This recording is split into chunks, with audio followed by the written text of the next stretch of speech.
Once upon a time, or maybe it should be twice upon a time, because this story begins where most stories end.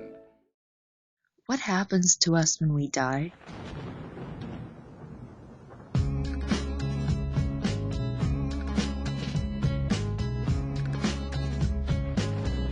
Death is the only conclusion to life and is a natural state we cannot avoid. But why is it a topic that we tend not to talk about? For example, in the school environment, it is only discussed when a disaster or a death has occurred. My inquiry explores the integration of death discussion in the classroom using art and popular culture as a tool. Popular culture has portrayed death since the 1890s and has covered many interpretations of the subject, including their own rules.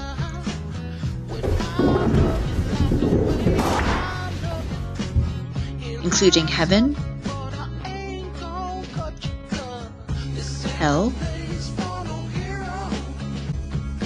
ghosts,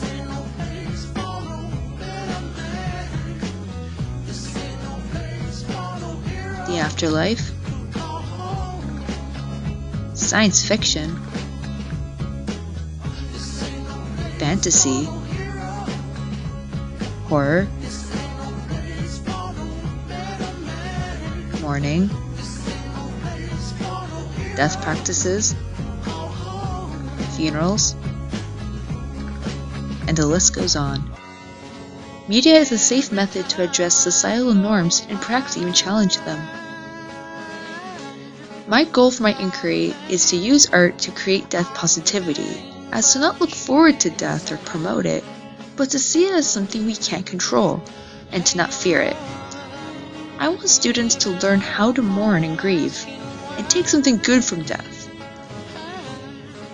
In Jonathan Swift's Gulliver's Travels, the title character discovers the island of the Huniums, an intelligent race of horses who dominate the land over the savage human-like race of Yahoos. Gulliver observes their unique death practices, as well as their perspectives of the issue, as, if they can avoid casualties, they only die of old age, and are buried in places that can be found. Their friends and relations expressing neither joy nor grief at their departure. Nor does the dying person discover the less regret that he is leaving the world, any more than he was upon returning home from a visit to one of his neighbors. I remember my master having once made an appointment with a friend and his family to come to his house. On the day fixed, the mistress and her 2 children came very late. She made 2 excuses. First for her husband, who, as she said, happened that very morning to Shiva. The word is strongly expressive in their language, and not easily rendered into English. It signifies to retire to his first mother. Her excuse for not coming sooner was that her husband dying late in the morning, she was good while consulting her servants about a convenient place where his body should be laid. And I observed she behaved herself at her house as cheerfully as the rest. She died about 3 months later. And while I don't agree with everything the humans believe in, as I believe that grieving and mourning is a beneficial experience, I think it's refreshing how they don't worry about their demise, nor do their family and friends stress themselves out, which is part of my goal. Are there problems with this inquiry? Most definitely. My opinion is my own, and not everyone will share my point of view. Should I be a part of it? Shouldn't thinking of death be a part of one's own journey, as mine was? Should I encourage it? Should I employ a counselor or expert to help me?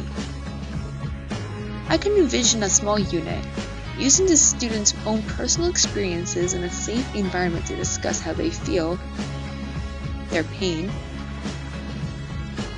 or even lack thereof. Everyone treats death personally in a different way, whether it be from experience, personality traits, or cultural. This topic is not meant to be easy either, and all I hope to accomplish is to let students learn to see death critically and give them the tools to address their feelings about it.